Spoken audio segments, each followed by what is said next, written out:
Welcome into the Jordy Culotta Show. Wave your hand out there, baby!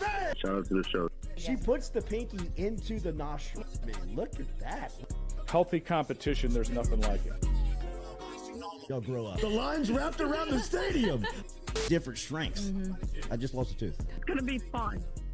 You know, we might have a story. I love what you're doing. Ogeron wants to take us fishing this afternoon. Sharif, you play for the bad boys of the SEC, man. We don't apologize to anybody. A lot of people are saying you're going to be wearing number 7. I don't really know. I want to. He look crazy, Bill.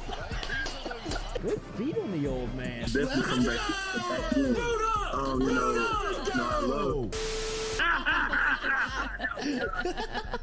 We'll be right back with the Jordy Culotta Show.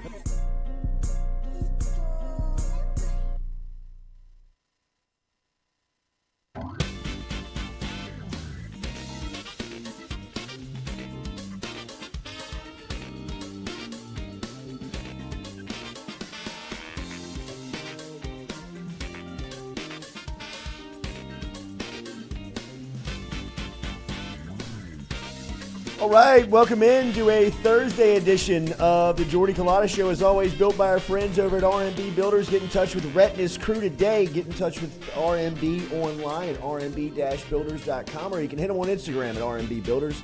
Also, our phone line, Southern Regional Medical Center. We got a text into our guy, Chris Blair. Guys working OT. Got another game tonight as the Tigers keep the season alive. Southern Regional Medical Center. Remember Charles Harvey and Jason Ramazan. Formerly Metropolitan Health Group, but now Southern Regional Medical Center. Same great services, same great people. Of course, when you're talking about Jason Ramazan, you're talking about Mr. Fun's Travel. They got a group up there right now in Omaha. They're also putting together a trip for Orlando for the LSU football opener versus Florida State. Speaking of Omaha, Lloyd is back. I don't know why. I mean, who comes back in the middle of the run? Noah is here this morning. Stewie is here. Lots to get to after last night's dominant win by LSU as they take care of business 5-2 over the Demon Deacons. And Wake Forest is a very weird team. My takeaway. I mean, like, button your jerseys, bros. I mean, they look very... It's a high school team. They look very Paul Maneri team, like kind of like middle feeling of, themselves. What are y'all doing in that locker room? Fratty, very fratty. Love the shower. Very fratty, right. I think LSU's kind of looking at him being like, we're not losing to these guys ever again, right? I mean, like, and now here you have Paul Skeens set up. I loved yesterday, last night. I thought, Paul Skeens hates water bottles. Nobody from Wake Forest slept well last night. Just know that. Nobody laid down at the hotel thinking we're in a good spot if you were wearing a Wake Forest uniform yesterday. And their manager was asked after the game, you expect to see Skeens tomorrow? And he was like, oh, yeah. We expect to see Skeens tomorrow. He was throwing before the game, and he was letting it fly. And not only that, like, not only the mental game that LSU has played with Wake Forest, but even like now you can hear inside of the Wake Forest team, inside the Wake Forest coach, inside the Wake Forest system. LSU's all in their head, and LSU is playing so loose and looks so relaxed and does not look intimidated by anything, any type of moment that is being presented to them. Look, by no means do I believe that this thing is over. Tonight you got to show up and you got to win the game. But LSU feels like they are sitting in control of the series now, handing the ball over to Paul Skeens with the momentum and the mental just approach that they have. They seem very loose, very relaxed, and playing for one another. I mean, the discrepancies of the press conferences last night, if you watched the press conferences between both squads, I mean, first off, Griffin Herring is, I mean, like, that's a relief pitcher. I mean, like, his personality, his just doesn't know what he doesn't know. I mean, just doesn't know what he. I mean, like, his teammates are just like dying laughing at him. I mean, like, they're like laughing into the microphone. Like, I mean, like, Griffin can't get over. Like one point, he like compares the adrenaline to a steroid shot. Like Jay Johnson's like, whoa, like, by no means is it anything in comparison to on the Don't put that on the NCAA ban list. on the ban list of the NCAA. I mean, it was just it was good to see just kind of where they are mentally going into this game. And of course, last night, man, so many people to talk about. Obviously, Javen Coleman for the way that he started the game. I thought the first inning by him not giving up a run was huge, right? Like that was enormous. LSU didn't help him out offensively in the first inning, as I think they only had 9 pitches for LSU in the first inning, is that they were swinging at some stuff that was, a little uncharacteristic of LSU's offense to kind of be reaching and hacking at some of the things they were. But to see the way that they were able to respond, the pitching staff, the way that they were able to put that thing together from Coleman to Money, and then Griffin Herring was last night's hero that we talked about, yesterday, where if you're going to accomplish what LSU is tasked with doing and coming out of the losers bracket and having to play, 3 games to get to the championship series and then win the best of 3 there on a quick turnaround starting on Saturday, you're going to have to get, a performance or two from someone that you haven't really, they haven't done all season. 2 days ago, it was Nate Ackenhausen coming in and, going, as long as he's ever going longer than he's ever gone, as many strikeouts, as most strikeouts of the season. Yesterday, Griffin Herring goes in there and throws 80 pitches. He hadn't thrown 80 pitches all season long. Right? He goes in there and does something that he doesn't normally do. And LSU gets a humongous win from it. And now they hand the ball over to the best player in America, who has taken the mound for LSU. And every time he's done it this year, LSU's been the best team in the country. Every time Paul Skeens is on the mound, LSU's the best team in the country. And you've got a 1-game scenario with the ball in his hand with a trip to the national championship on the line, and LSU playing really loose. I mean, looks like they are, believing in it. And then you flip over and look at Wake Forest's press conference, and you can see those guys are pressing. I mean, like, 2 of them are like, we hadn't lost a series all season long. You're like, well, guess what? You're in trouble, buddy. You're about to lose the last one because you hadn't seen Paul Skeens. I mean, they're like talking about like, yeah, man, a lot of the balls we hit all season long, they're not leaving the park. Like, yeah, man, you've been playing over there in those little popcorn parks in the ACC and going up against, pitching that doesn't stack up to guys that you're facing now. By no means am I disrespecting Wake Forest and saying that they're not, worthy of where they are and what they are experiencing. But didn't we all expect, if LSU was going to get a piece of Wake Forest, that going through the SEC and the seasoned, competition that you get to this point and have experienced is a much bigger advantage for the league than coming out of just about anywhere else, especially the ACC, and hearing the way that they talk about their parks and the way that they talk about the competition. I mean, I'm not trying to bang on, but I mean, like, it really and truly, like the way that they look. I mean, they look like a bunch of Sigma Chi's out there. I mean, really. I mean, they look like a fraternity league. I mean, look, they're in the national semifinal. I'm not disrespecting, but I mean, LSU's got to be looking at them on the sideline thinking, I mean, fellas, rein it in. Like, let's tee this thing up today. I mean, even their manager, I mean, he was all uptight. I mean, like, he was like, just like, what are you going to do with your ace? You're like, oh, well, like, we're still in a good spot. We got a lot of arms. Yeah, I mean, like, I hear you got a lot of arms, but I mean, once LSU time those guys up, you can keep those guys coming out. I mean, come on, bring the next one out. Their only hope, it feels like, is their ace, Rhett Lauder. If he's able to go, it's going to be an all-timer. So my deal on Lauder, he's done this twice before, right? Where he's pitched on 5 days rest twice this season. Not one time all year has he thrown 100 pitches, right? So if you do see Lauder, and I watched Lauder against Stanford, good stuff. By no means do I believe I look at him and think that he's unhittable, right? Like, I mean, he's good. He's good, and no disrespect. But again, going in and coming out of the conference. I mean, like, you've seen Arkansas's arms. You've seen Tennessee's arms. You've seen Georgia's arms. You've seen the Mississippi school's arms. You've seen Texas A&M's arms. I mean, Louder's one of those dudes, right? They have not seen Paul Skeens ever. I mean, this cat Bennett Lee that just buttons his, the button like right over his belly button. That should be illegal. It should be. I mean, like too much. I don't want to somebody see all should step that. in and be like, "Yo, bro, like finish dressing so you can play." Like, For as much as baseball puts an eye on everything, it Right. seems like they'd be like, "You gotta button your jersey to the top." I don't want to see a belly button. But I just, each their own. I mean, look, man, Wake Forest. Making Batter- Tennessee palatable. Wake Forest is 2 through 5. Batters 2 through 5. 0 for 15 last night.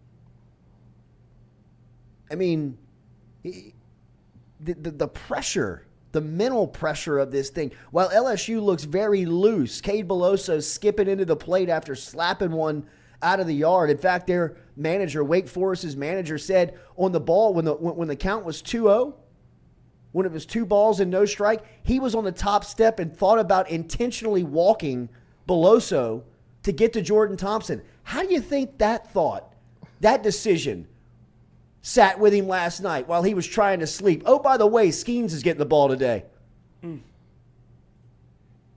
They knew, Wake Forest knew, if they don't win yesterday, if they don't win on Wednesday, if you get to Thursday, it's advantage LSU. Because now you got the whole park at Charles Schwab chanting LSU. You can see the Wake Forest fans. They are like, they're still kind of bug-eyed looking around like this place is purple and gold. It's a sea of purple and gold. And I'd imagine that there's a lot of planes landing in Omaha this afternoon that are going to dump about an extra 3,000 or 4,000 off to you. Knowing that, this is a national championship on the line. Your 2 through 5 hitters that I've heard all about, all tournament. All I've heard about is the best lineup. These are clutch guys. These are major leaguers. Okay, well, last night they saw the bullpen that everybody's been worried about from LSU. They saw the bottom half of the bullpen. Eat them alive. 2 through 5, 0 for 15 last night. Here comes Skeens. Pissed. Motivated. Knowing that if Skeens closes the season out tonight and puts LSU in a national championship, Skeens exists and lives in an aura, in a world that I don't know if ever any LSU player has. Like, think about the legend of Paul Skeens if he goes in tonight and just does what Paul Skeens does, right? I mean, 5 days rest. He's on a major league rest. This guy is built like a big leaguer. I mean, does anybody in the audience remember Darren Dreifert, who played for Wichita State? He was a two-way player who was as automatic of a win as college baseball had. He went on to have a pretty good career in the major leagues. I don't remember him as much in the majors as I do in college baseball. And Dreifert was one of these guys that, like, when he got the ball, like, it was you could almost put it next to the collar. He's going to win. Right? Like, Skeens is that dude in college baseball. I mean, to hear all these analysts speak about Skeens, I mean, even on days off when Skeens isn't throwing, like when the camera goes to him, you can hear like Kyle Peterson and Perez and all these guys like speaking about him, like the way, I mean, like even last night, Perez said it again last night, like, here's a guy that you can hand the ball to a starting rotation on a Major League Baseball staff tonight. Like, he's getting the ball for LSU. Tonight, with a one game to get into the national championship on the line. If he goes and does Paul Skeens stuff, 8 innings, strikes out 12, 13, whatever it may be, I mean, he lives in a Joe Burrow type aura. Mm-hmm. Like, he lives in a place that a selected few have ever come through here and ever even like tempt, flirt. Like the idea of like, you might be in the same vein as Shaq. You might be in the same vein as Burrow. Like, Skeens, go in there tonight and just, be you, and you'll never pay for a meal ever again in this state. And he knows that. He knows that his legacy, his reputation, him can go to a whole nother level tonight. He hadn't done this before, right? This season. He hasn't pitched on short days rest. It's just one of the storylines that I think goes into it, knowing that, I mean, he knew yesterday, warming up in front of Wake Forest. I mean, if you didn't hear the manager, what's his name? Walt Floyd? Tom Floyd? It's like Tom Walter. It's like two first names is the guy's name. Wake Forest's manager. Tom Walter, I think, is his name. Yeah, Tom Walter. I mean, like, they were like, I mean, it's the last, Stewie, please, if you can, pull it up. It's the last question of his press conference. Like, no shit. The guy's like, we got time for one more? Guy's like, you expect to see Skeens tomorrow? He's like, oh, yeah. Oh, yeah. We expect to see Skeens tomorrow. He was throwing the ball before the game, and he was like, you could like, he's like, we're screwed. Like we're dead. And don't think that Skeens wasn't throwing that bullpen in front of them to mentally say, fellas, y'all better win today. You better win today, because if you don't, you're not going to sleep well tonight. Don't let LSU get high. Knowing that you got this 6'7" monster waiting on you at 6 o'clock this evening. Feeling himself. The next time he hears his name called, it's going to be by the Pittsburgh Pirates. He's got one chance. Put LSU into a national championship.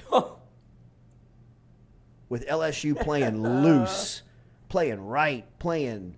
I mean, Jay Johnson, you could see it in Jay Johnson last night. He's He knew it. He knew it. He's post-coital. He knew it. He knew it. He knew it when he sat down. Griffin, say whatever you want. Yeah, man. He knew it. He said, man.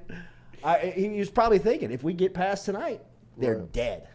They are dead, man. You could. I would advise you go back and watch the Red Sox 30 for 30. The 30 for 30 is great, but go back and watch the press conference last night. I don't know if this is the exact quote. You can see Wake Forest. Oh.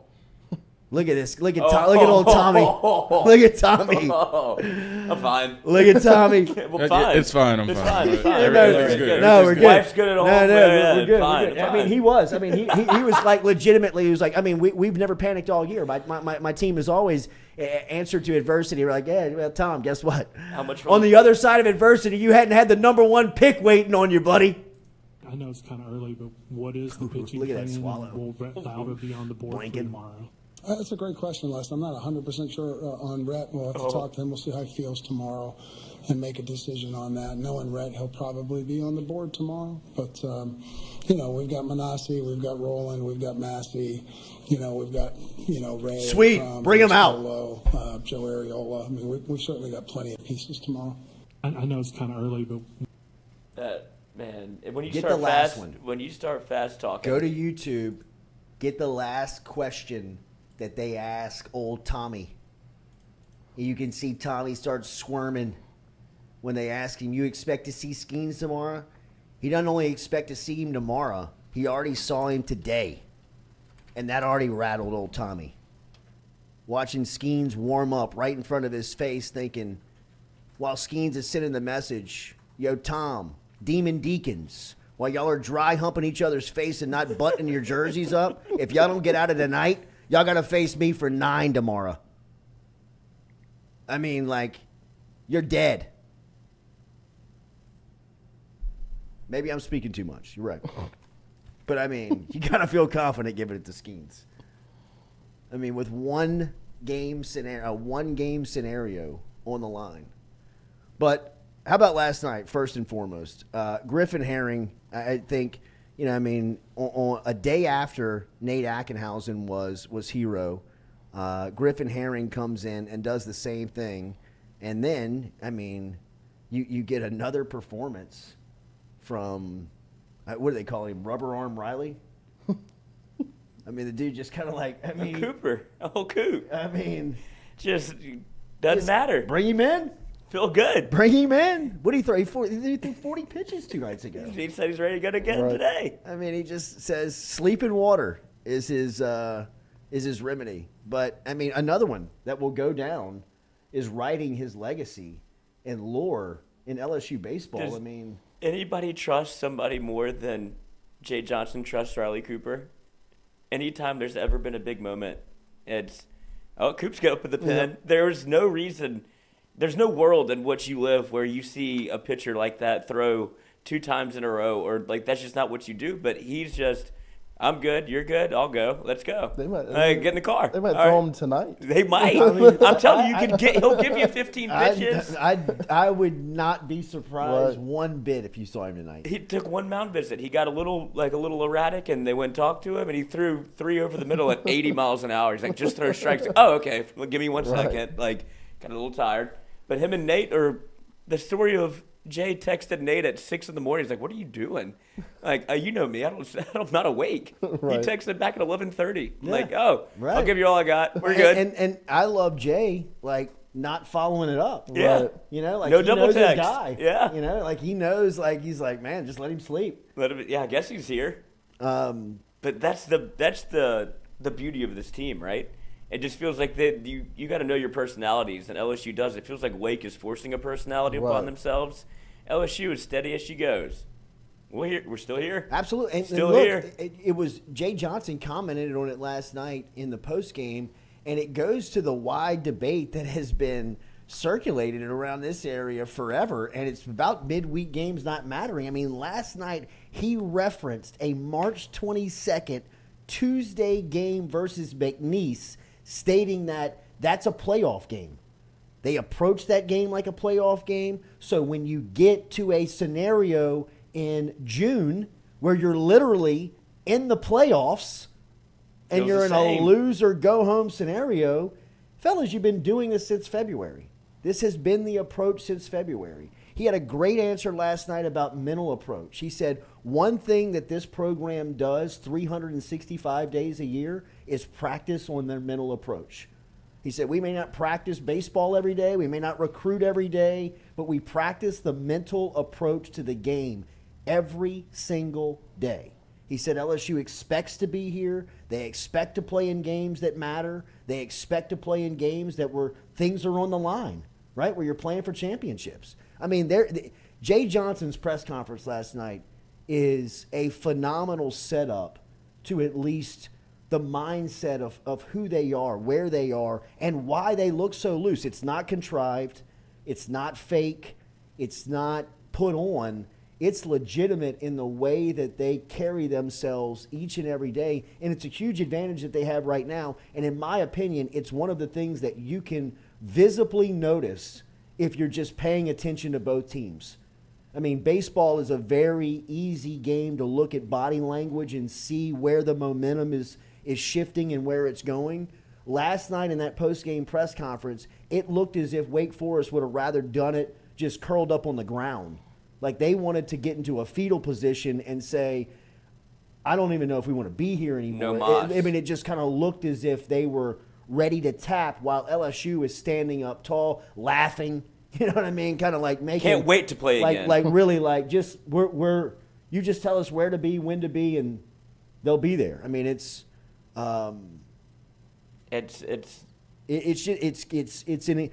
matter what happens, tonight. I think I mean, obviously LSU has set themselves up into a scenario where, I mean, they're one of the final 3 teams in the country. They're playing for a national championship berth, and they're giving the ball to the best player in the game. You know what I mean? If you don't like where you are today, you'll never like it. Right. You turn it in. It's the preparation, right? That's what it looks like whenever you're actually ready and you've studied and gone in and you're ready to go take a test. You know the answers to the question before you sit down. Wake Forest seems like they've been kind of fake it till you make it, and now they're at that point where it's like, hey, it's real, and it's like, oh, I don't want to fight. Right, not only is it real, it's like I didn't Mike grow up Tyson. fighting. Like you got Mike Tyson in his prime. Like I didn't have brothers. I had sisters. Exactly. Like, it's really what it is. And Skeens is like, I had 2 older brothers. 13 brothers and sisters. I've been waiting to get my hands on yours. He really. Oh I mean, my like he's been wanting to jump the fence.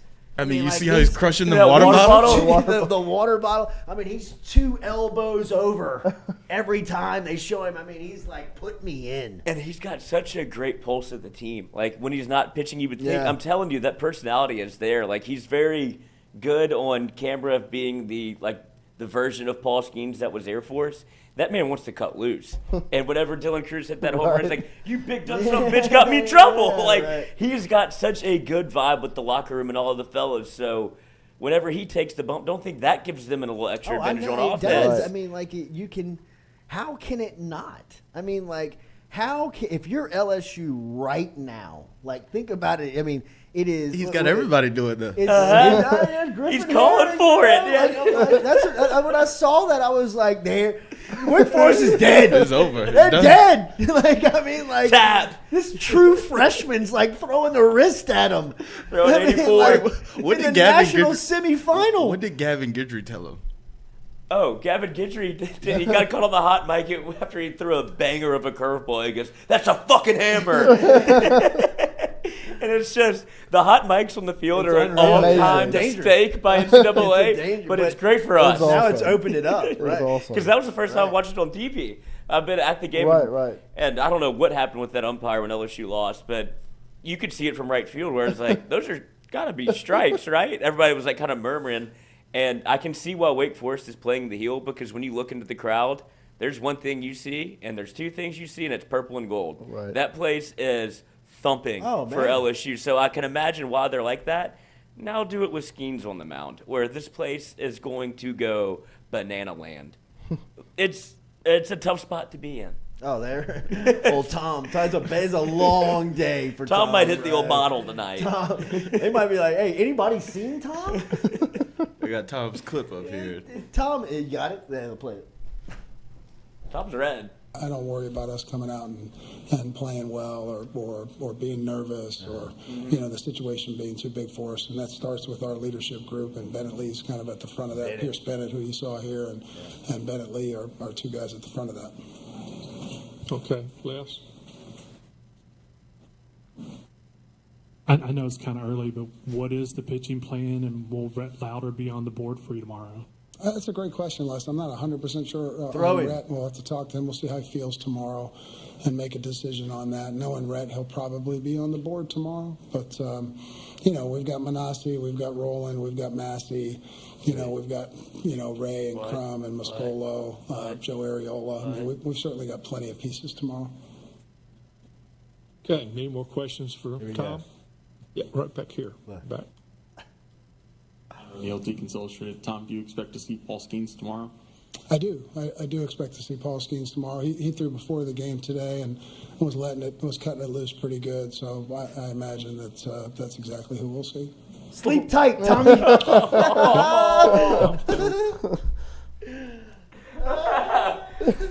boogeyman. I love it. Yep. My dog. I do. I do. I do. He was letting it loose today. He sure was letting it fly. I think he was trying to send a message there, and it was fast. Shoot, bro. What's Alabama's? What's Alabama's Bohannon? manager's name? He's probably loading up on Skeens tonight. Look, I need $500K on Oh, Skeens. it's an Omaha tonight. perfect.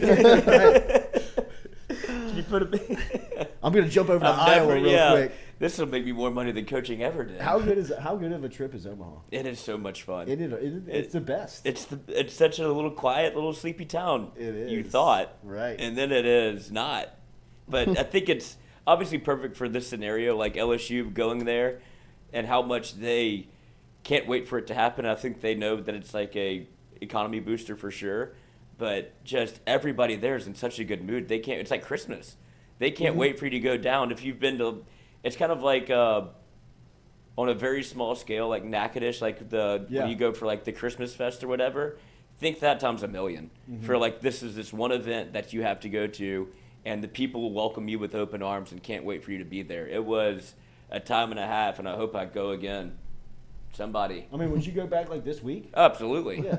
I'll get in the car I again. can't believe you. I didn't have a choice. I had a ride, and then I was either there or become a resident of Omaha, Nebraska, and change my I name. mean, until Monday. Yeah. So we'll see what happens today, but this is the game that you kind of wanted to go for. Lloyd That's plays. what I'm saying. Like, Man, I had to get married. what are you doing? Lloyd plays in Omaha, Nebraska. That's a cool like. Omaha Yeah, name. Lloyd. I could sell vacuums. Yeah, right. Yeah, selling a lot Not do up my there. taxes. Tax write-off. So Exactly. what was the Jello shot challenge like? Oh, those things you need a fork and a knife for. They're massive. Like, they're thick. A good girthy Jello shot. We weren't Gross. sure what we're getting into. Some guy shit his pants right before we ordered like 500 of them. Legitimately? Yeah, it was the worst smell I've smelled in a long time. And we were like, oh, we got to power through it. And he had no idea. He was walking around with just dumping his pants all night. You could see it. LSU fan? No, just a guy. Of course not. Just a guy. Omaha native? Yeah, just a guy. that Nebraska native. Wasn't sure where he was. But somebody sent us. I'll get his name. But he was talking to you. Yeah. And he Venmo'd me money. Yeah. And I thought that you could send a Venmo to the bar.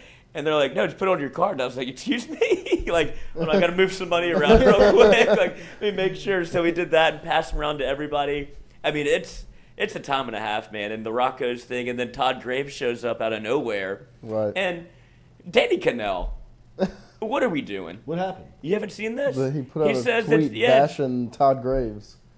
he's like the record doesn't count because Todd Graves he bought like 6,000. It was already a runaway. Right. Like we're the only one with the a comma. find it. Like we got a person that is a paycheck. Like it's fine. He put $6,000 down and it was already at 18,000. He just did it to break the record and it was a big to do. But that's the whole bar. Like Rocco's looks for LSU, they're all purple and gold, and that whole thing was. I mean, I'm sure somebody's having them right now. Did you go to Barrett's? We didn't. That's the only thing that we. Like I said, there's still some things on the checklist that I got to knock off. It's hard to knock out the entire thing in one fell swoop, especially when you leave before LSU's Done. done. You know. Danny Cannell's tweet was, LSU's Jello shot record is a sham. You can't have one dude buy in bulk. Fans need to actually partake. Typical SEC move to hype this thing up. Oh, Danny. We know. Danny. We see where that. We know what you're doing. Danny's still Danny. bitter about Don't his fall dad. for it. Don't fall for it. We're Sorry. not falling for it, Danny. Drew Brees' shoulder's fine. That's right. He's still Yeah, bitter. he's still bitter about that. Nick Saban. He did a sit down with Saban the other day. Oh, I bet he hated that. Say, how's your dad? Yeah. Still, that quack. Cost me my career in the NFL. Bum. He ruined LSU's life because he had to go to Alabama. Well, no, I mean he would have. Yeah, I mean he would have stayed in Miami. That's mean, it. It's one of the greatest yeah. what ifs of all time. It is one of the greatest what ifs ever. We did a lot of those in the car. A lot of FMK. I'd have kept Would it. you though. rather? I'd have kept it. Really and truly. I'd have kept it like Breeze going to the Saints and Saban going to Alabama because LSU could have combated that.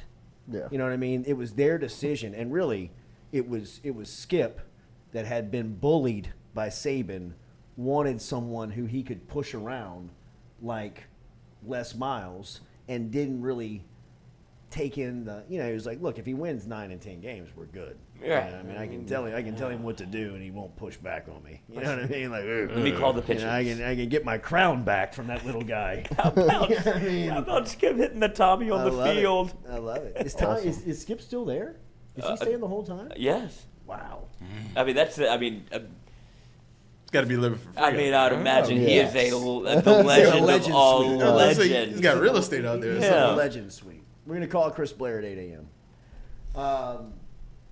I mean, he's a walking god in I Omaha. mean, imagine he just floats. They've got the palm trees out. They just carry him around and put the seat down. Between that and Mikey and Jared Mitchell had a time and a half too. They got on the big screen and made an announcement. Like they got interviewed on during the game on the TV. Like they got the one big one. But yeah, LSU is lore there. It is crazy. Oh, it's because of him. Yes. He built that whole. He built Omaha too. Built that whole thing. I mean, Omaha had no idea that college baseball had a fan base that cared like LSU did. I mean, there's a great story about Barrett's Barley Corner, like in 86, the first time LSU went, where it was like Skip showed up with like the nucleus of the baseball fans, and it was probably about 800 to 1,000 people that, they were still like, damn. And then in 91, when they came and it got to the point where people knew they were making the national championship, LSU dumped like 10,000, 15,000 people into doubled the Omaha. population. And like Barrett's, literally, he made his entire year in like a week and a half span. Like it was, like the story is crazy. Like he turned into an LSU bar. It's wild, but I mean, LSU they really did. I mean, I don't want to speak over my head here, but I mean, they turned the College World Series Omaha into a destination, like into a fans destination. I'm sure that there were teams like Arizona State, was a team that went a lot. Wichita State was going a lot. But when LSU showed up, it was a completely different deal. Like, I mean, there's nothing like it. No. And I mean, look, one of the things that we talked about a couple of weeks ago, I think that we need to start bringing back up. I mean, look at what LSU is doing athletically. Right. Like look at where they are from a athletic program stance. I mean, all of what Scott Woodward was, tasked with doing when he was hired, now really starting to play out. And I mean, if you're outside of Louisiana, if you're outside of what LSU is doing, you have to be looking in being like, damn. I mean, they're winning the national championship in women's college basketball. They're a game away for playing from the national championship in college baseball. We just heard about them all season long in football, as they were one of the biggest stories in college football for the season. They seem like a national contender going into next year. I mean, LSU is dominating the athletic the athletic discussion of college sports right now. I mean, you can't really get away from LSU. Track and field dominates. I mean, even gymnastics made the Final Four. Even the programs that are struggling are still making moves. I mean, I think that men's basketball is going to be marketably improved. Will they be a contender? I'm not ready to say that yet, but in year 2, you will see vast improvement of talent, recruiting, and I think once that plays out, it'll be obvious that he can coach the game, right? Like he needs the Jimmies and the Joes. He needs the players. Right, and I think those are starting to come. Women's softball made a big move, hired a big assistant coach yesterday. I mean, even the teams that are not necessarily competing for, the championship level accolades that you'd like, right, are still in the news, in the discussion. I mean, you have to look at LSU on just what they're accomplishing from an athletic program. And yeah, you either are intimidated if you're outside of the state lines, or if you're within it and a fan of it, you have to be just kind of stepping back and saying, wow, look out. Here comes, and what feels like could be, the start of a true golden age run of the program. I think, football is kind of ascending back into that success level that they were experiencing for 20 years. Right? That started with Saban in 2000 and really started to kind of, crash in 21-22. Right? Where, I mean, you played for the national championship 4 times. You won the league title. You were constantly in the discussion of the major brands of college football. And then you make a hire like Brian Kelly and you get it right back up into the air. And it seems like it's getting right back into the discussion of a program that's, doing that, a nationally contending program year in, year out. Then you look around and, what Mulkey's doing in women's basketball, what Jay Johnson's doing in baseball, what obviously track and field has done. Gymnastics is continuing to, set and keep their standard up. I mean, it's very impressive to look at. LSU was the butt of a lot of jokes just a couple of years ago from an athletic program. Moreover, they were the focus of some intense investigations. Right? Not just were people looking at LSU and kind of pointing and laughing. People were looking at LSU with a legal eye and saying they're in some big trouble. Like they're going to be in some shit. And look, I don't know the detailed account of where all that stuff stands right now, but it seems like it's really kind of more behind them than in front of them. And if they can clear that public relations and legal, I don't want to be insensitive here, but hurdle that they were facing on the field, it's really working out right now. I mean, like everywhere you look, I mean, the brand is popping. Right. And I mean, it's. Did you see Libby Dunn and all Yeah. the Did you see the 60-year-old man? It was like from age 15 12 to 18, 18, and then it was like 55 to 90. Oh my God! It's like we were walking down the concourse, and we was like, "What is going on?" Like, and all there was. I mean, it was Lil J. Like they're all like just trying to get a glimpse, trying to get a glimpse, and then you see it on the screen. The old man it's like, oh, she's got a wide demographic. She's got it from 12 to 80. Any man, really. Well, the first picture I seen of her there, she's signing a 50-something-year-old guy's hat. He's like, I was like, oh, definitely he's getting that for his kid, right? Like it's not for himself. Good Samaritan. For my granddaughter. The visual is so funny because yeah. What do you do again? Yeah, right. You volleyball player? That's sorry, baby Gronk. You got some competition. Baby Gronk played football. Oh. Retired from football. Hate to see it. Yeah. He what? He retired from football last week. After all that stuff came, like after all the media tour that they went on. You killed him. Yeah. He doesn't play football anymore? I guess not. Put it on his Instagram. He's I mean, done. yeah. Oh, Ronnie Rance got a shout out last night on the broadcast. Oh, By Peterson? Eduardo Perez. He says Really? Really? Yes, he was Damn. he's like Riley Cooper reminds me of another great lefty, Ronnie Rance.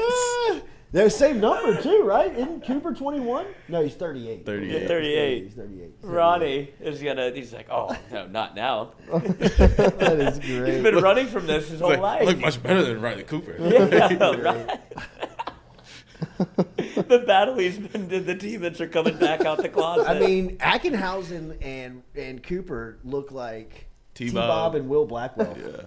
The Ackenhausen and Will Blackwell side to side It is like crazy. scary. I mean, it is like it looks like Will's little brother. It really does. I mean, and T-Bob looks. I mean, like when they put next to, I mean, it's kind of like. I mean, it's crazy to look at, man. It is. That was an all-time post game last night. It was. That like you said, if you want to compare the two teams from what Wake Forest did after they won their first game against LSU, and being there for that, the celebration that they had on the field was as if they had won the national championship. Right. They thought that it was done. Drago. Oh, no doubt. It was. No doubt. I was walking we were walking to the car, and I was walking with my buddy, and I was like, they know they got to play again, right? Right. Like they're acting like this is. I know. I understand it was a huge game to get to the Catbird seat. I get that. But it was a celebration, and it was just a dog pile away is really what they were. And then what you see what happened in the locker room, and fast forward, 24 hours? Right.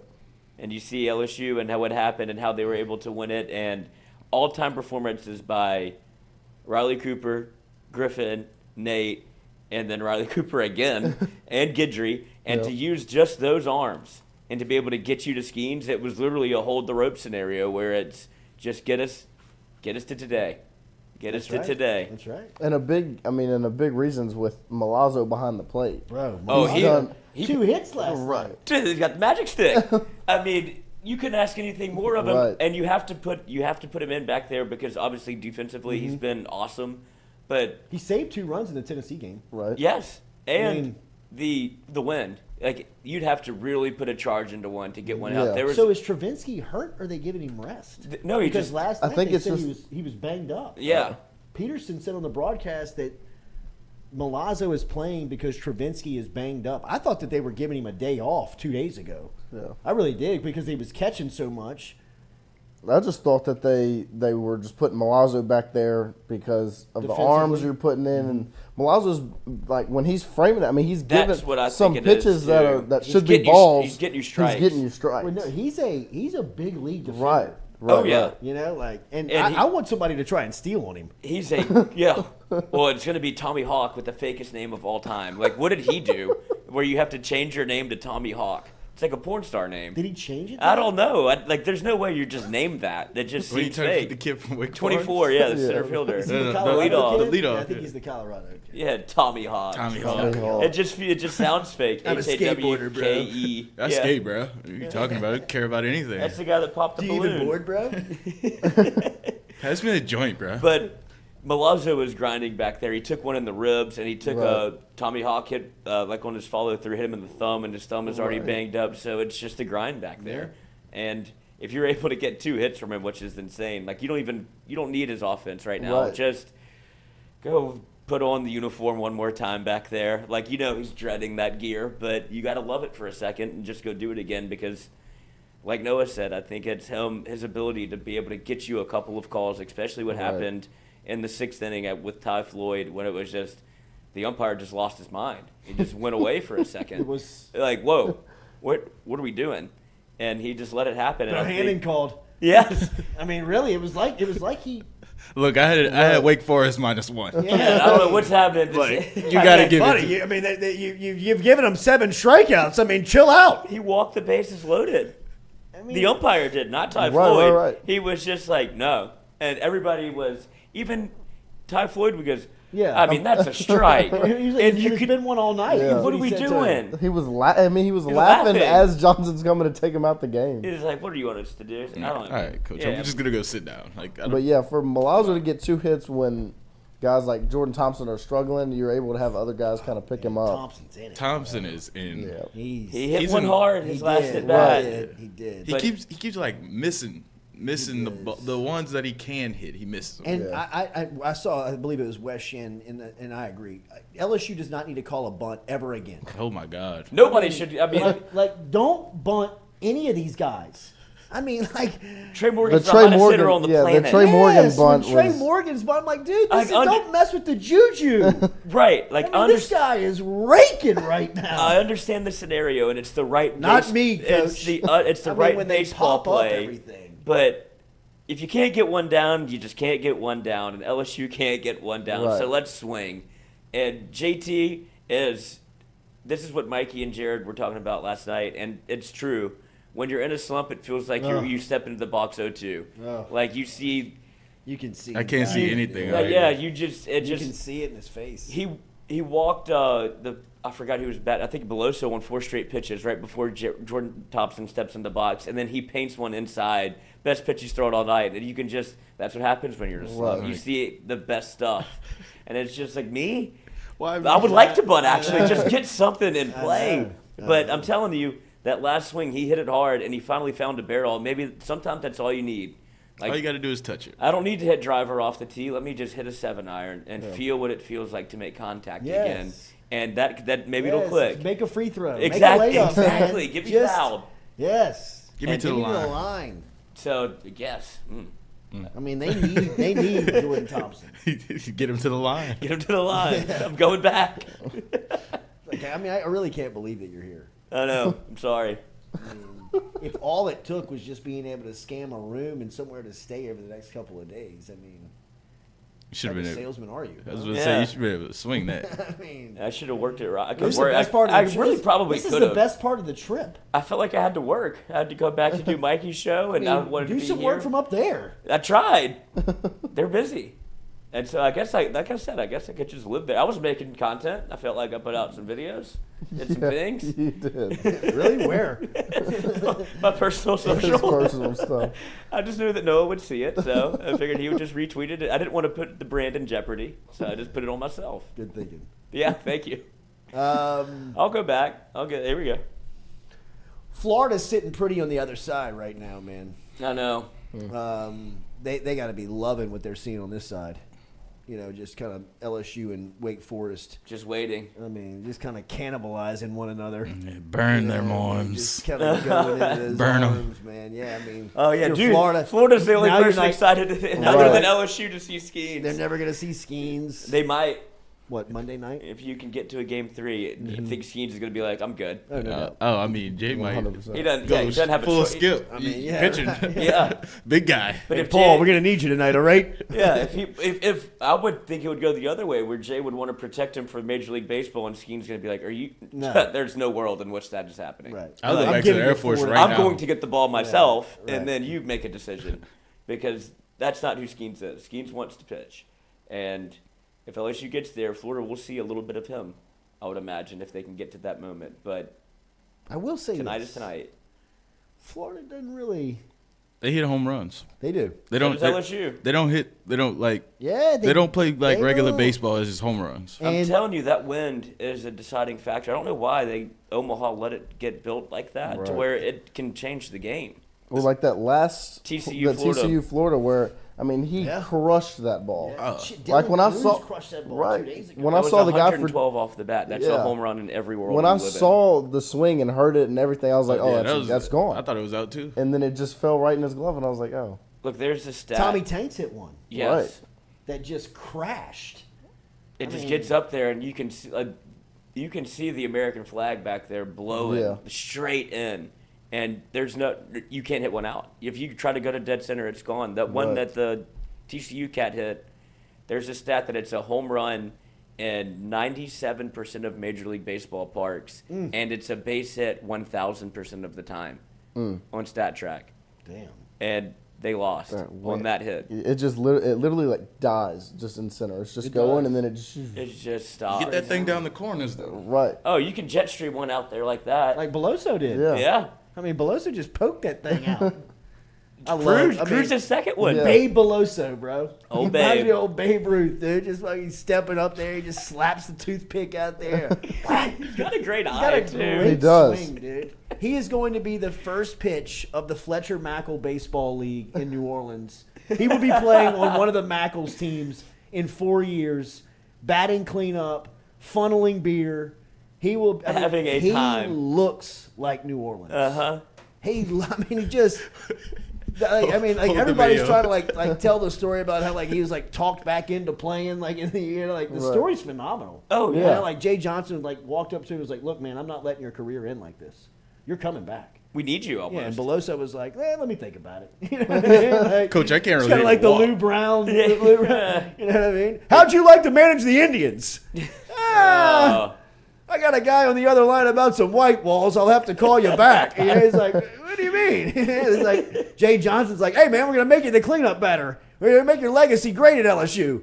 He's like, let me think about it, Coach. Coach, I got Yeah, a lot he going comes on. back, Rehab was knocks tough. one out in the national semifinal, is one of the players of the game throughout the last stretch. And as Jay Johnson pointed out last night, I think somebody asked Beloso in the post game, kind of like, like you're playing good now. Like what's like as soon as they got up, Jay Johnson was like, yeah, I mean, I heard the question about Beloso playing good now. He's like, I'm looking down, he's got 15 home runs. He's had a great year. He's like getting like defensive. He's Right. like, I mean, what have I missed?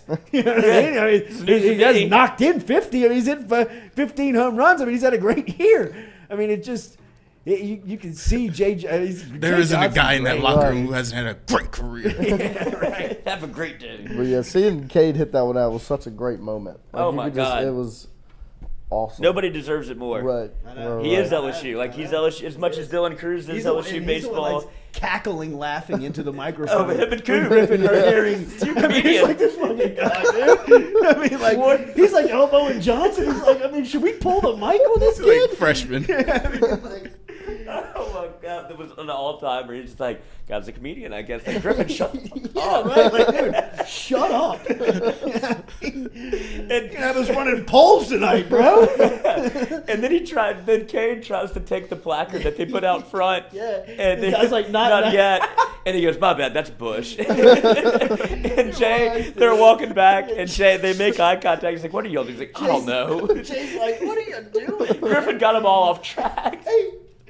That was funny, dude. Beloso tried to grab the nameplate. I'm just going to take this. I need The a guy's souvenir. like, no, you're not. He's like, You're right, that's not Bush. right now. Not right now. He's like, yeah, you're right. That was kind of Bush League.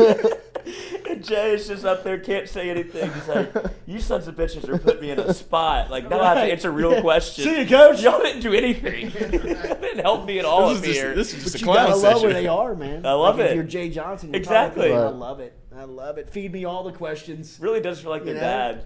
Like you just got the boys. Yeah. It's a boys trip. You just gotta load up the van. I'm taking 12 of y'all with me. Let's see what vacation's like. And then Jay has to stay around and answer the real questions. Right. You're All right, coach, down to business. Yeah, you throwing Skeens? Well, we're gonna see how he feels. I don't know Skeens. why. I love Skeens throwing the bullpen in front of Wake Forest yesterday. Well, it's Wake Forest acting like they're not going to throw their ace. There's no Right. point in lying right now. Well, I mean, we all know the deal. Yeah. though. Yeah. Right. That's what I'm saying. Just be like, oh, yeah, he's going. Like, Well, put some confidence Jay in Johnson the man. didn't say that he's throwing Skeens. Skeens. But- You know. Yeah, but he Yeah, didn't, but the you know. NCAA Twitter's putting out a graphic with Come- Louder yeah, and Skeens on it Skeens. already. Yeah. It's like, Right, the NCAA We is know like, what's look, we're happening. promoting this. Look, I would We're just tell making y'all, money off of Right. Skeens and Louder, all right? They're throwing. NIL, it's time. All right, we're going to come back. We're going to talk to Chris Blair, top of the hour. Remember, we're brought to you by Katie's Restaurant. Go see our friend over at Katie's Restaurant in New Orleans, Scott Craig, down there on Iberville Street. Katie'sInMidCity.com. Katie'sInMidCity.com is where you find them online. Great menu selections, all your New Orleans favorite cold beer, coldest beer in town. St. Louis style pizza, all at Katie's. Katie'sInMidCity.com. Katie'sInMidCity.com. All right, we're going to talk to Chris Blair coming up here at 8 a.m. and we'll get his thoughts on Omaha Tigers with a one-game scenario tonight with a national championship on the line. We'll talk to him about it when we come back next. Remember, Jordy Culotta Show is built by R&B Builders every day.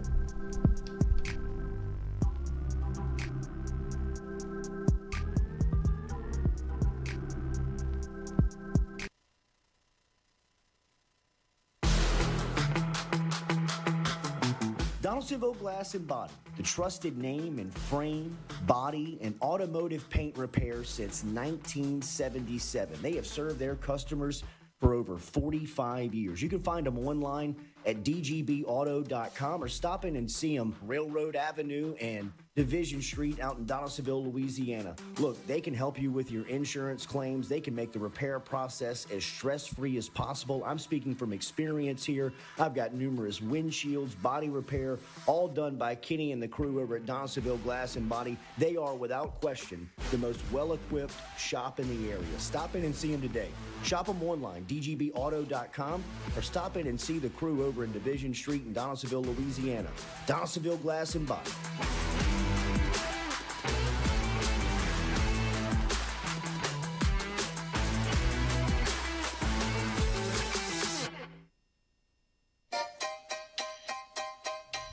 Hey fellas, it's Jordy Culotta for my friends over at Men's Total Health. Guys, do you suffer from fatigue, decreased libido, erectile dysfunction, weight gain or loss of muscle mass, signs of depression, anxiety, hair loss, mental fog, general loss of interest? Then you might be suffering from low testosterone. Go see my friend Mike Roach and his great team over at Men's Total Health, over in Metairie at menstotalhealth.net online. And stop in and see how they can change your life today. A simple shot and some knowledge from Mike Roach can get you back up, moving with your energy, get your sex drive back, build your muscle mass, make you feel young again. All online, menstotalhealth.net.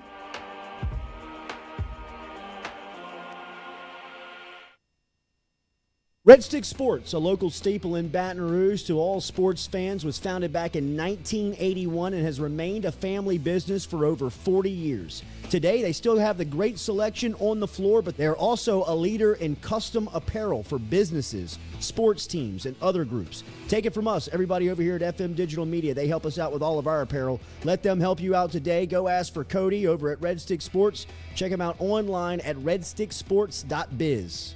We're all from different places and backgrounds. We've each experienced our own versions of life, but in the end, we're all on the same team. I'm part of that team, along with these players in purple and gold.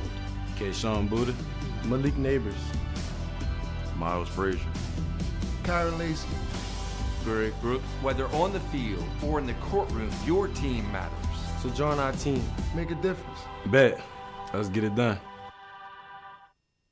The Jordy Culotta Show is brought to you by A-Bears Lawn Maintenance. Commercial or residential, A-Bears Lawn Maintenance is ready to work. A-Bears can tackle all your homeowners association requirements. Call Blake at 225-485-8022. A-Bears Lawn Maintenance.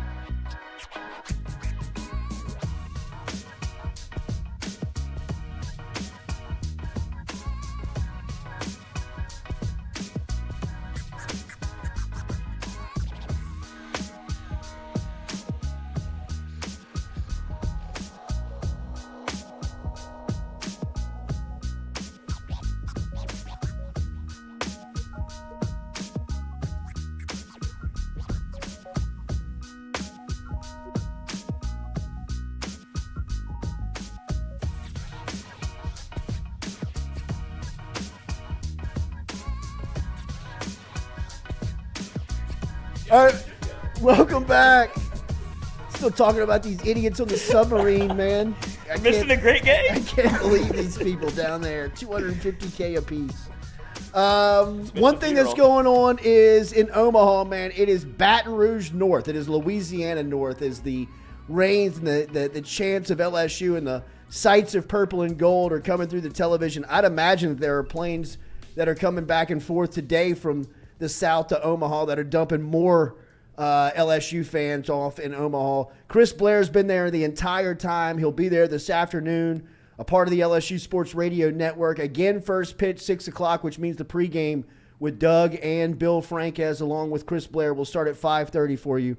Like I told you, I've been turning the sound down on the television. I've been watching the YouTube of what's going on in the booth. My favorite way to keep up with the crew, and it's great calls. And last night was fantastic as LSU kept their season and the series alive as they'll play for a one-game scenario today with a chance for the national championship on the line. Here to talk about it is Chris Blair, the voice, every Thursday morning. Here with us from Omaha again this week. Chris, good morning. How are you?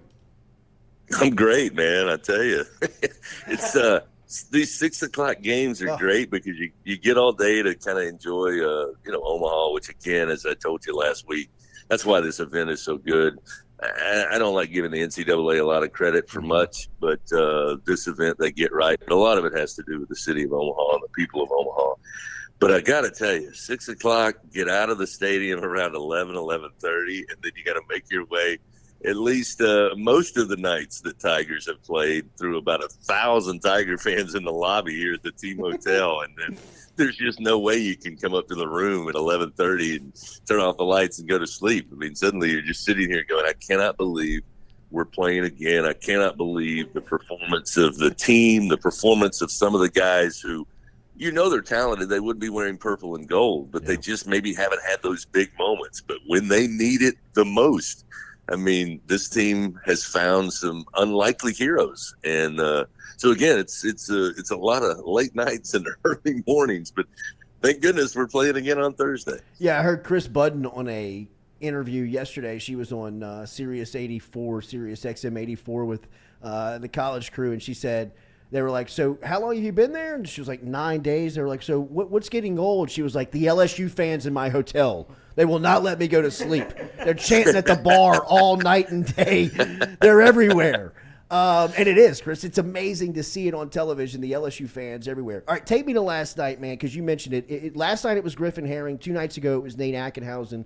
This pitching staff has been ridiculed all season long, especially since they went through some midseason injuries and adversity. And look, reading through the lines and following the press conferences, these guys never really lost confidence. I think they just had to adjust to to the new arms and the guys not being there. What have you made of this staff and the way that they performed here on the biggest stage? How about that Tiger bullpen, huh? I'm telling you, man. It's different than obviously what we were saying a month ago. And as you pointed out, really a lot of this season. But one of the things that it's interesting to me is that, Jay Johnson, tough loss 3-2 to Wake Forest, a very talented team as we've all seen so far in their play up here. But Jay Johnson immediately after the game says, hey, this has been done before. LSU's done this before. This path isn't easy. But I've done it before with Arizona. So it's possible. And, if you think positively, positive things will happen. I think that's truly the makeup of Jay Johnson. And the biggest part of that is he has confidence in these guys. I mean, he's around them, And I'm not going to lie. We got to the ballpark against Tennessee on Tuesday. And it's like, all right, let's take a look at the arms available. Let's compare it to what we're going to see from Tennessee, what they have available. And Nate Ackenhausen making his first start as a Tiger in the College World Series in an elimination game. Mm-hmm. And he's the first LSU pitcher to make their first start in Omaha. Wow. And you're looking at Drew Beam for Tennessee, and you're like, well, this is typically their Game 3 starter. This is the role he has held all season. And he was dynamic for Tennessee against Southern Miss in that super regional on the road. So, wow, this is not only is this a tough road to get out of the losers bracket, but this is a pretty tough battle right now. Mm-hmm. How are they going to do it? And then you just have Nate Ackenhausen go out there as if it's nothing.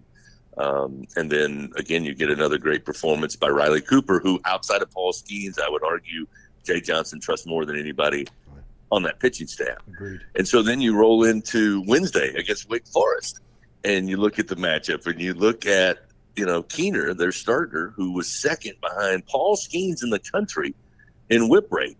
Wow. And you look at Javen Coleman, who, again, is coming off Tommy John surgery last year. And you're like, oh, how in the world do you do this? Mm-hmm. You have to go to Griffin Herring early. You use Blake Money. I'll give Blake a tip of the cap. He was used situationally, and the right-hander came in Omaha for the first time ever and did what Jay needed. And then they give it to Griffin Herring, a freshman left-hander, and he goes out there and is like, hey, this is nothing. And Gavin Gendry, who's not afraid of anything, comes in and I thought really gave you what you needed to get you to Riley Cooper, and then good old Riley. And, listening to the guys after the game, they basically said, Coach told us, throw strikes. Try to keep them down, but throw strikes. It's a big ballpark, cavernous, and the wind is in our favor most of the time. Let's avoid free passes, because that was the death nail on Monday to Wake Forest in that 3-2 loss. So the storylines abound with this team, and the one that stands out to me is Nate Ackenhausen. I mean, just you had to have it, and he gave it. And Doug said it multiple times on the radio. Bill Frank has seen a more LSU baseball than most people on the planet. And they said, to make runs like this, whether you're in the winner's bracket or the loser's bracket, it's going to take a couple of performances by guys you weren't expecting to make it happen. And that's why LSU's playing on Thursday with a chance tonight to get to the championship series. Chris, for as much time as you spent in a great rock and roll music town like Statesboro, Georgia, you can appreciate this. Riley Cooper, he looks like he's a version of an Allman Brother or like a piece of Leonard Skinner. Where his legacy continues to grow. I mean, this is LSU baseball we're talking about. It seems like when he leaves here, he's going to have a reputation as one that has, big game imprints all over it.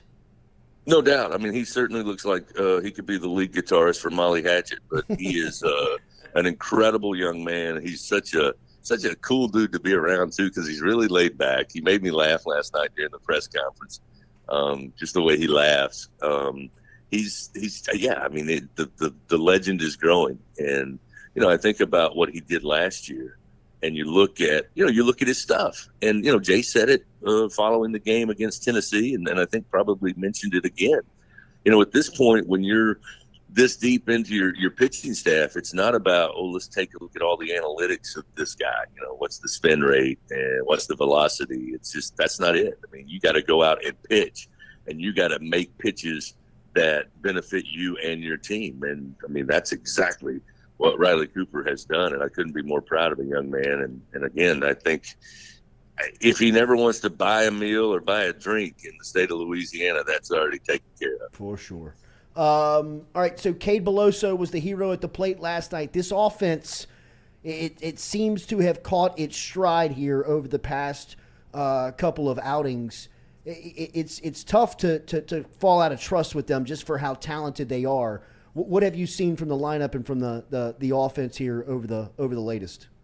Well, I think there's, again, you look at, much like the pitching staff, it's going to take some guys, they have to be who they are offensively. And I think, we're very critical as LSU fans, and there's a lot of reasons why.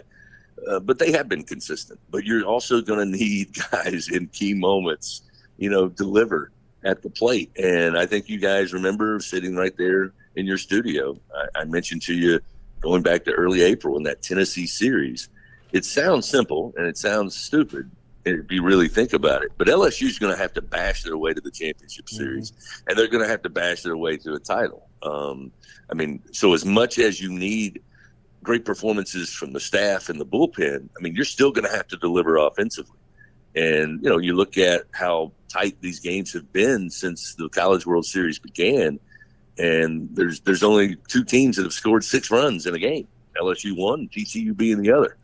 Cade Beloso got it done last night. I think Trey Morgan's had a really solid bat for you since he arrived here in Omaha. Dylan Cruz is Dylan Cruz. And, I think Tommy White is always a threat. We know that when he comes to the plate. You've seen Braden Jobert send one over the fence. It's going to have to continue. I think LSU is it's not in their advantage to be in one-run ball games, whether they're leading by a run or down a run. I think they've got to give themselves some cushion in every game that's remaining, should they be able to make it to the weekend.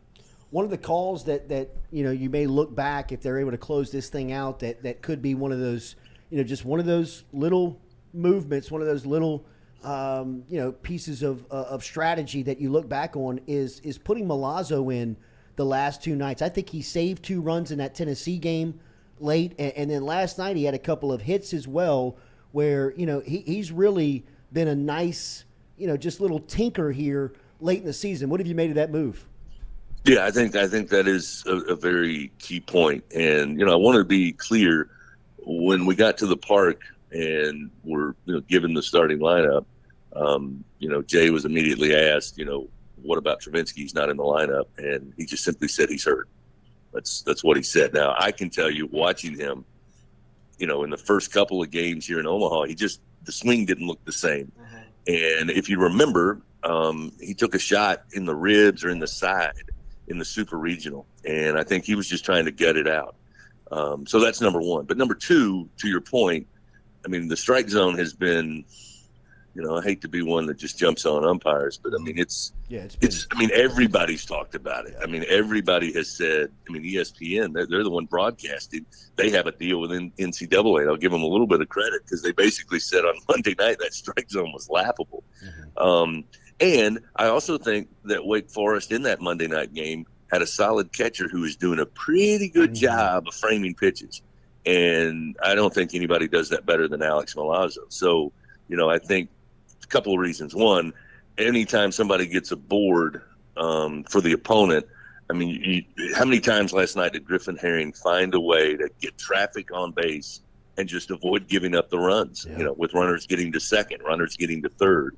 And so to have Milazzo back there, Wake Forest is a team that doesn't steal a lot, but they'd only been caught stealing twice all season. And, they weren't able to take advantage of that with Milazzo. So I think framing the pitches, helping the umpires out a little bit, and just knowing Wake Forest and any other team knowing that, we're going to have a giant window of opportunity to try to run on Alex is another big factor. So it has been key. There's no question.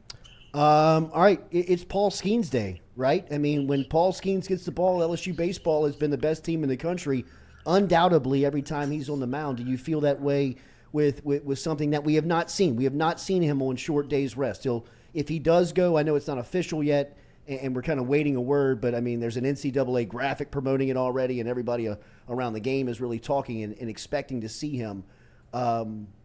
what do you expect from him if he goes tonight on his not yeah. I 5-day mean, rest? I think you said it best. They are the best team in the country when he's on the bump, and it's not going to be long from now. He's going to be making some serious money pitching professionally, and I think if you look at the way things could possibly line up, and I emphasize could, you can see Paul Skeens 2 more times here in Omaha, and it's not out of the realm of possibility if you're a pro pitcher that you get 3 and 4 days off. I think Paul's aware of that. I think it would be a big boost to the team. He knows that. Jay knows that. But more importantly, I think Paul Skeens says, I can do this. I've prepared for this. I prepared my body. I prepared my mind. So, again, I don't have any inside information. The team was well under their curfew when I got back to the hotel. But, I mean, I think Kyle Peterson, who I consider, along with Ben McDonald, 2 of the best, that understand everything about the college baseball game, he said it. He said, Wake Forest is the best team overall right now in Omaha. But when Paul Skeens is on the mound, and if he gets on the mound Thursday, no question, LSU is the best team on the field. Some of the things that they have said, Chris, on television about Skeens has been like Kyle Peterson in the first start against Tennessee in the pregame leading up said he had no problem putting Skeens on a plane and putting him in the Boston-New York series and making him a starter on Sunday Night Baseball, like today. They have said numerous times when he does get drafted, they expect him to see him up this season. I mean, and not as a guy coming out of the pen, as like a frontline starter. So, to hear those guys speaking of what LSU is trotting out there every 7th day and now here every 5th day with if he goes tonight it truly is unfair. I mean, it feels unfair. Yeah, there's no question. I mean, I don't have the knowledge or the experience that Kyle has or even Big Ben has. But, yeah, when they say then these guys could literally put him in a uniform tomorrow and he'd be playing on, prime time, Major League Baseball and doing things, as I heard Peterson say, that only a handful of guys are doing right now from a velocity standpoint. From just his ability to command 3 to 4 pitches for such an extended long period of time in a given game. I mean, there's only a handful of guys on the planet that can do what he does. And a funny story, we're coming back late last night after the game. Of course, you can imagine me and Uncle Dude or Doug Thompson, man, we're literally just floating from the stadium across the street to the hotel. And as we're pulling in, there's a valet parking circular driveway to the hotel, and there's signs everywhere: no parking, no parking, no parking. There is a baby blue Lamborghini SUV sitting sideways, parked, and it's been there all day.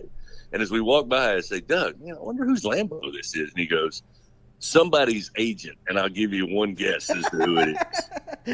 So, don't know that that's true or not, but I guarantee you, if I was parking my little rental car down there, it would already have a boot on it. Hey man, have a great call tonight. It is it is what an experience it has been, and to be on the front line here with this LSU run, and hopefully they can keep it moving, man, and get into the national championship series. I told my wife and kids last night, I said, I really do miss you guys. I've been gone since last Wednesday, and you guys are having to do what you have to do. And, I'm not there to help out. And they all said, hey, look, if we've gotten this far, let's go all the way. Absolutely. So I agree. Let's get it done tonight. Absolutely, Chris. Either way, we'll see you next Thursday, man. Have a great call. We'll see you. All right, guys. All right, man. There he is. There's the voice checking in from Omaha this morning.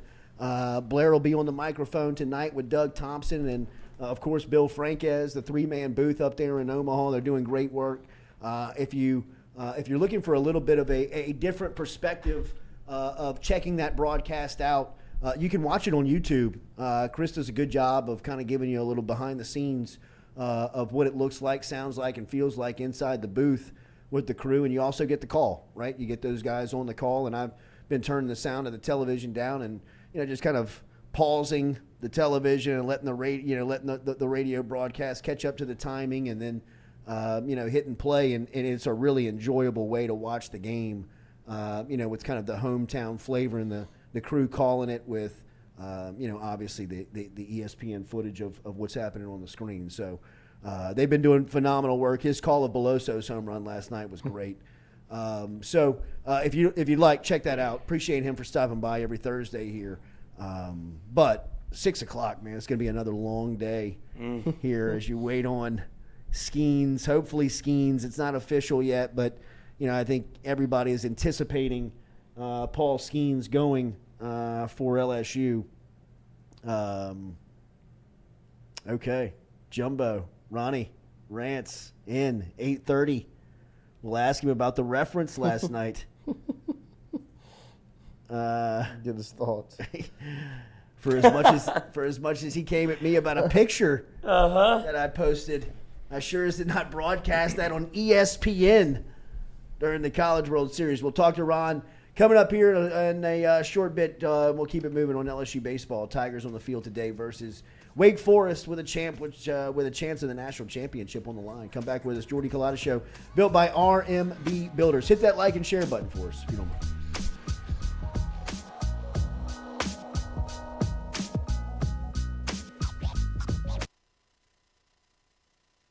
In a wreck, Gordon McKernan Injury Attorneys is ready to go to work for you. Come meet your team. I'm your intake specialist. I coordinate your case and connect you with your attorney and paralegal. That's us, your legal team. Thanks. And we'll fight to get you every dollar you deserve. I'm your settlements and disbursement manager, and I'm here to get you paid on time. I'm attorney Gordon McKernan. Put our team to work today. Just call us. Get it done. Are you looking for sound financial advice? Then get in touch with Daniel Newman of Edward Jones. You can call him today at 225-261-8262 or email him daniel.newman@edwardjones.com. If you're planning for retirement, saving for college for children or grandchildren, or just looking for sound investment opportunities, get in touch with Daniel today, 225-261-8262, located on Magnolia Square Drive in Central. Daniel Newman of Edward Jones.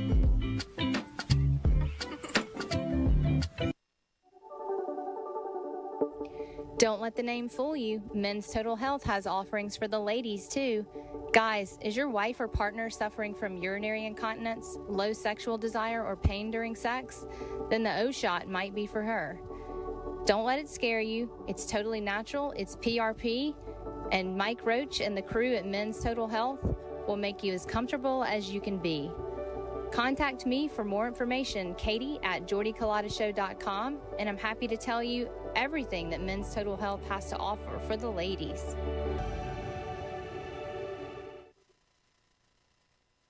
Hey Tiger fans, when you're traveling through Natchez, Mississippi, make sure to visit Tom and Wright Granning at Go-Mart and On The Go Deli, where you can fill up your tank and your belly.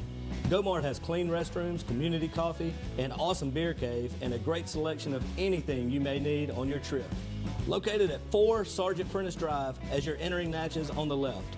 Also stop by Wardo's Po' Boys at 309 North Broadway on the beautiful Natchez Bluff, where the Po' Boys are so good you'll swear you're in Cajun country.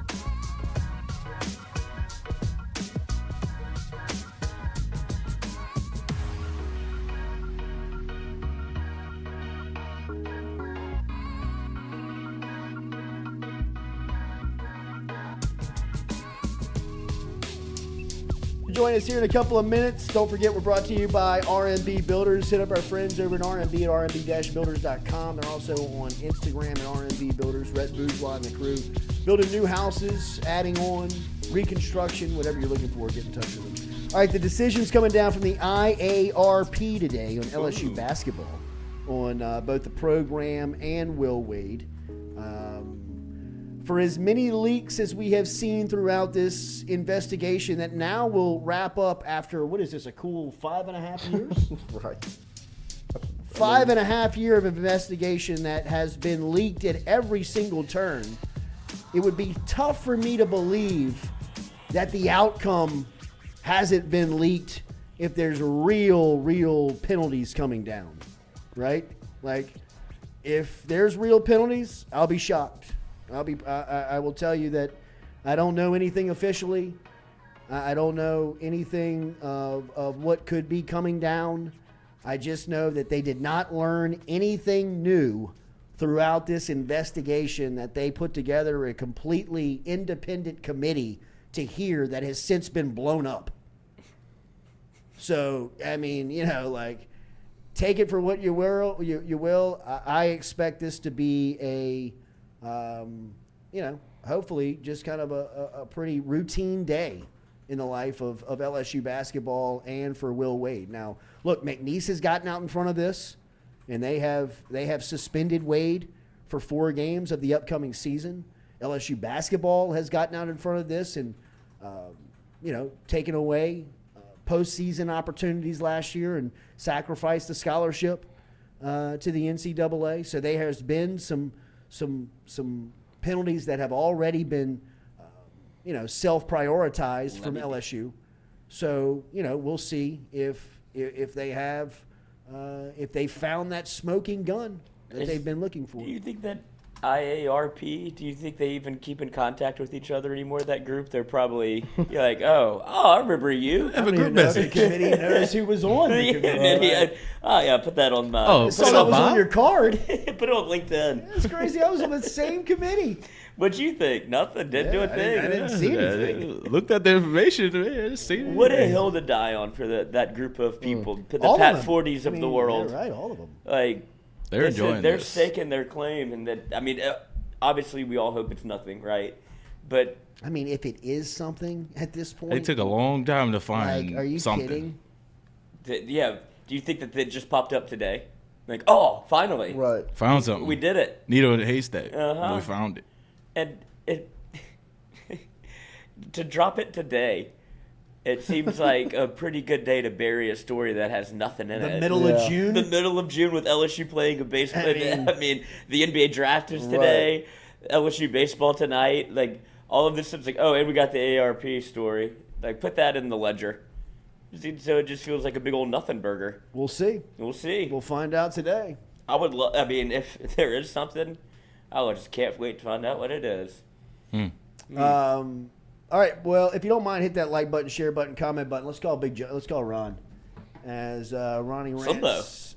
Slimbo getting called out on the ESPN broadcast. We've seen him go after he's been his own hitman here as he has been chasing down people in the public who have called him out, whether it be through visual representation on pictures, which we did accidentally just by going to a Google image, which Ron was very offended by. After his latest routine of workouts and what seems to be some type of medical shot that he has taken consistently. He is not answering. Wow. Oh. Okay.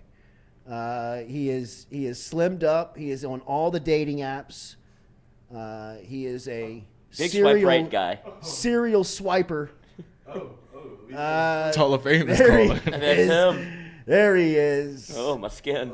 The man who was called out last night by ESPN, Eduardo Perez, called out Rants because of a what was it? Was it a Cooper? It was a Riley Cooper. Riley Cooper was pitching. Riley Cooper was pitching. Oh, reminds me of another LSU lefty.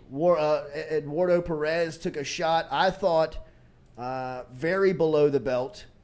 To a non-defensible Ronnie Rants who was nowhere in calling sight. In? And I have seen Ron react, as we've said, for things and people calling him out for his looks. The last time we posted a picture, I thought Ron and I's friendship was over. We had to call a special segment for him to come in here and model his new physique to make sure that everybody knew on the dating apps that they were not getting catfished when he showed up. Ron, good morning. How are you? I'm doing okay, fellas. Doing okay. Okay. Ron, I didn't even know Eduardo Perez knew you like that. Well, the history there is that Eduardo Perez He played baseball at Florida State. That's right. And they were actually very good friends with Jack Marucci, was an original investor with Marucci Baseball. But Eduardo Perez, one of his best friends is Pedro Grifol, who was an All-American catcher at Florida State and is currently in his first year as manager of the Chicago White Sox. Well, I've known those guys for about 30 years. And the reason is Louis Garcia, my college roommate, was best friends with Pete Grifol in Miami growing up. So I've got some history with them. I was with Pedro Grifol and Eduardo for opening day Major League Baseball this year in Houston. And it's an inside joke. You know, the person to blame for that comment last night, the person to blame for that was Louis Garcia. Of course. Louis Garcia had texted Eduardo and said, you know, Ronnie's listening. Cooper reminds me, Cooper reminds me of a young Ronnie Rance, you know, blah, blah, blah. They had like a little inside joke going. And Louis actually wanted him to go harder in the paint with some comments on the air. Eduardo went a little bit soft, you know, with the old reminds me of Ronnie Rance. No pun intended. Listen, let me just say this for the record, okay? When I played at LSU, I was 6'5", 269 pounds, ran a 4.75 40, looked like an NFL tight end. I was not 6'2", 315, and hadn't done a sit-up in a year, okay? So let's just move on with this whole Riley Cooper combination thing. Like, let's pull up some old photos from back in the day and get it straight. Ron, weren't you asked to walk onto the football team? What's that? Didn't Mike Archer ask you to walk onto the team? Didn't Curly Hall ask you? Yes. By the way, not even a walk-on, believe it or not, a scholarship. Wow. So yes, I mean, yes, I was a guy, Jordy. I was a guy. Okay. Look, can I read you two texts that I got last night? Yes. I mean, I got multiple texts. Is it your 40 time again? But I've got two texts that I think will set the record straight. Okay, one from LSU baseball legend Harry Berrios. Right, Harry Berrios, great player. Yeah, caught the last out of 93. Yeah, 93 made the final out. That's right. Outfield, right? Caught the ball. Okay, so Harry sends me a text when he sees it. Oh, hang on, I'm getting there. I got to get through here. The old teammates texting in are going to be great. They're coming to my defense. Hang on, let's see here. I'm going to pull it up. Oh, by the way, but while I'm waiting to get Harry, let me take Jim Schwanke, former legendary assistant coach in the late 80s, right? The Blast, late 90s, the Blast system, all the homers. Jim Schwanke says, Eduardo Perez just said Cooper reminds him of Ronnie Rance. You are 3 inches taller and we're built like a tank, not a doughboy. All right, that's from Jim Schwanke. Okay. Then now let me find you one other here. Dumping on Cooper so hard, Ronnie. Listen, long and hard for a text that came through last night.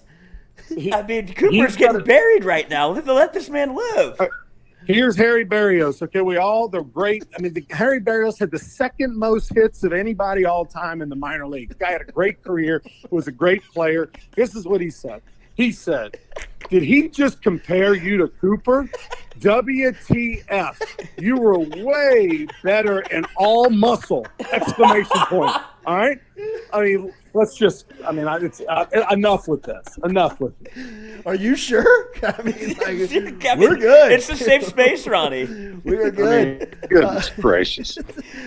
Did you hear I've done a lot of work since September, and here we are having to defend myself. It's ridiculous. That's perfect timing. Did you hear it? Did you hear it like real time? No, okay. I did not. Okay.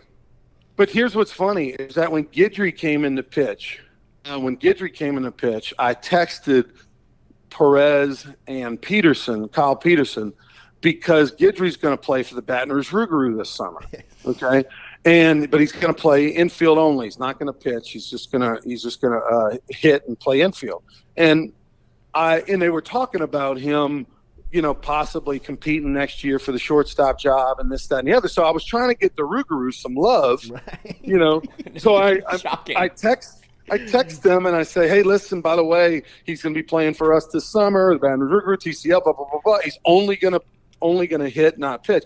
And they didn't give us anything, right? They did talk about it, but they didn't give us anything. So I was kind of like, come on, guys. So, you know. And giving you some background here. And then Louis Garcia slid in the backside and threw me under the bus with Eduardo. Yeah. Louis Garcia. I knew it was coming back to one of them. I knew it was going to be somebody back there. Louis Garcia makes great sense. All right, Rod, so where are you on this? So it's Skeens, right, here today, and LSU has put themselves in a position where they're a game away from the national championship. What have you made of the run? What have you made of where they go into today against Wake Forest? Well, I'll say this. I mean, regarding the whole Skeens conversation, you know, Kyle Peterson yesterday on the air said multiple times, Skeens today. I am still actually surprised that it's a no-brainer that Skeens goes today. And it's not because he can't. It's just because of what's, you know, the way they treat him these days.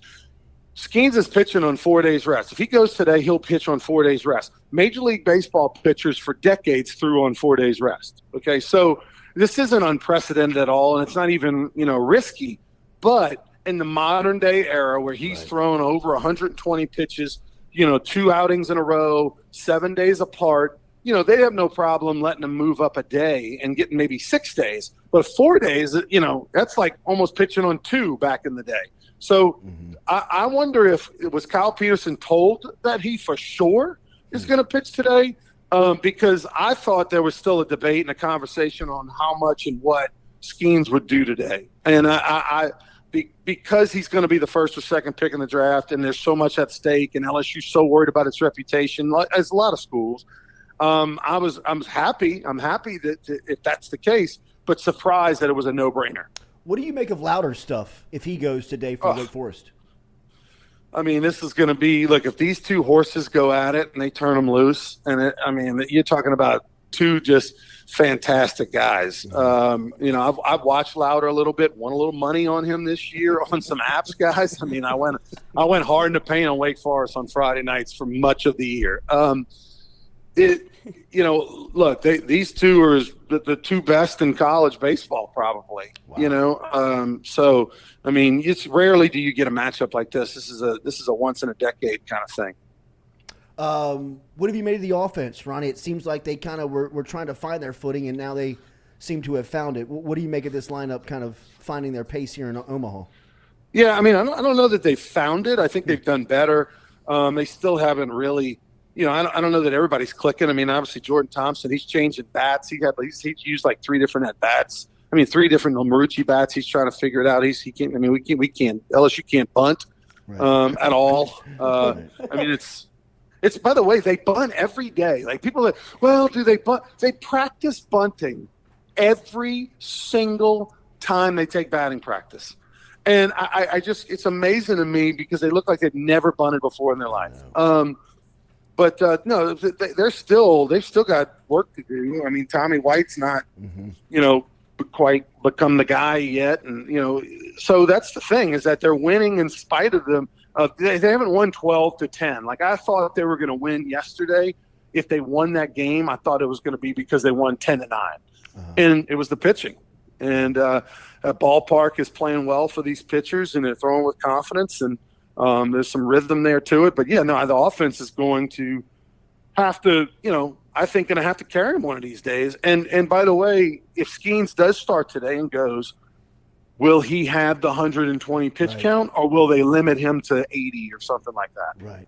Right. You know, it is the strategy of it is pretty fascinating because of, you know, like you said, I mean, 4 days ago he threw 125 pitches, and then. You know, I guess you don't think about tomorrow or what's on the horizon with him, but I mean, at some point in the middle innings, if you're dealing and dominating, I guess you do. You know, it's just it's a crazy day of strategy. What do you make of Florida, and how big of an advantage is it for them? Yeah, look, they not a surprise that Florida's in the spot that they are, as easy as they are. I mean, well, not easy. They won a 1-run game and made a catch on the Warner track, but the fact that we thought Florida, when we saw the brackets, would be in this situation, and now they're just kicking back. relaxing. They definitely are in the catbird seat. They can line up their pitching how they want and all that. Another thing, too, about LSU today, and look, if Skeens is willing to pitch, what I mean by that is like he talks to his agent, he talks to his parents, they all go, we're good. If Skeens is willing to pitch, you absolutely pitch him. But then that's it. He's done. I mean, he can't throw anymore. He's not going to throw Friday, Saturday, or Saturday, Sunday, or Monday. Like, that's it, especially if he throws anything of meaning. Like, if he goes 100 pitches or 90 pitches or something like that today, at best, you might see him for an inning on Monday or something. That'd be about it. Ronnie, enjoy Sounds it, man. excellent. So I guess, do we need to text anybody? I think we make a run at Ben here. Can Ben maybe give us a little pub and maybe can he get him a picture? It's a catch-22 on how to handle the situation. Right. Do you go with, let sleeping dogs lie? Do you keep stirring PR cleanup? Maybe a little PR cleanup. I mean, this could a little risk reward here for you. I mean, if we were able to get an image across the street, maybe a little. We have one. Maybe some Rougarou. Like standing next to Gavin Guidry. Is there anything like that we could get? Let's just say the publicity machine will be in full form once this LSU baseball season's over with. Let us know. You're gonna know. Yes, you're gonna know who's playing for us. Trust me. Okay. What I'd love to do is could we work on in the future on this show, which is a great show. I really enjoy it. No, Could thanks. we get a better system for calling and talking to you guys? Because it sounds like we're playing the telephone game with a Campbell's soup can and a piece of string. It's very, very tough. I'd love that. One more sponsor. Can Lloyd get a sponsor maybe? Thank you to for help the with that? feedback on that. What did you think of Skip busting out the Tommy Tanks? Oh, that was great. I mean, that look, that's great? the thing that makes Skip so great. And he did that as a coach, man. He's self-deprecating, makes fun of me, whatever. Like he gets it. He used to wear the Bon Jovi T-shirt under his jersey, and those famous stories. And even at 85, he's the same. He's got the same sense of humor. Have a great day, Ron. Thank you, buddy. Thanks, fellas. All right, man. There he is, Slimbo. Check it in. It's Swiping Ronnie. right here on the Culotta Show, giving a little feedback on the phones. We'll get that fixed for Jumbo. Well, the thing is, Ronnie, if he wants it to work the way it's intended to, that would be the video call. And so if he wants to get that PR image rolling of him, slimmed up. A little too early. And it's also the malice against Riley Cooper, which is a little strong. I mean, let the man live. He looks the way he looks. He pitches the way he pitches. Right. He's good. This is what works for him. And everybody can be themselves. It's okay. Louis Garcia. Who Of else? course. Who else? Oh, I mean, he probably had a wild hair on that. Who else? Louis.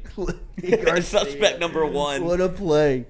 All right, good stuff from Ron. Make sure to hit that like button, share button, comment button. It is Skeens Day. We think Paul Skeens is going. He's got to go. He's right? got to go. I mean, like, and how then can he not even go? Ronnie talked himself into. He's like, "We're not going to go Saturday, Sunday, or well, maybe one inning on Monday." I'm telling you, this is the same thing with the Lewis Coleman situation in 2009, where some guys just want the rock, and you just got to give it to them. He played, you worry about the future in the future. You can't, that's a future you problem. Right. I mean, like, let the man go. Go You're trying to win a Skip. night. You think he came here to not pitch? Go Skip. Yeah. Ooh. He's going to go number one next week. I don't care. He's a Tiger right now. Somebody else's problem. That's right. All right, hit that like button, share button, comment button. Have a great day. We'll be back with you tomorrow. Close out the week. Purple or gold? They got to stay in the gold. Yeah, but Skeens only pitches in purple. Oh my God! What do you mean? That's his call. Every time they pitch, he wears purple. Oh gosh! So do you wear purple underneath the gold? No, I'm letting Skeens make that call. If he wants to wear purple. That's what we said last night. Really. I mean, hey, it's it's Shuck tradition. Okay, so that's his thing. call. Oh wow! We'll Absolutely. See. No, so if they show up in purple, it's definitely Skeens Day. Yeah. Okay. They show up in gold. We'll see. All right, enjoy the day. Hit the like button, share button, comment button.